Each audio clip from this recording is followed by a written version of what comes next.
فجر پڑھتے تھے مسجد میں، اس سے سبزی لے لیتے، مسلمان کی لیٹس کھلتی تھی یا جو بڑی مارکیٹ ہے وہاں سے انہوں نے جو ہے صبح صبح سبزی تازہ تازہ لے کے چلی جانی، انڈیا سے سبزی جو آتی ہے۔ تو ایک دن کہتے ہیں میں نے ایسی اس سے سبزی، تو وہ ویسے کہ نا وہ جس طرح ہمارے یہاں کیوڑا چھڑکتے ہیں نا جی، وہ خاص شیشی میں ڈال کر ایسے ایسے وہ چھڑک رہا ہو، تو وہ کہتے ہیں سبزیوں پر تو پانی وغیرہ چھڑکتے ہیں، ویسے چھڑک رہا ہے بڑے تبرک سمجھ کر کوئی، تو میں نے کہا یار یہ کیا کر رہے ہو؟ انہوں نے کہا گاؤں ماتا کا پیشاب ہے، صبح صبح سبزیوں پر چھڑکتا ہوں۔ کہتا مجھے تو سن کر ہی قے آگے بھی اب تک جو کھاتے رہے ہیں، کہتا وہ اسی سے ابتدا، یعنی وہ عملاً انہوں نے بتایا کہ میں نے خود پکڑا اس کو،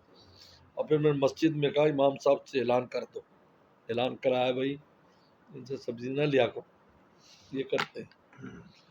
واٹس ایپ پہ ایک آیا تھا دبئی کے سپر اسٹور پر ان کی شیشیاں پڑی ہوئی ہیں، اس کا نام مشہور دبئی کے سپر اسٹور میں نام شاب ہے، ہاں جی ہاں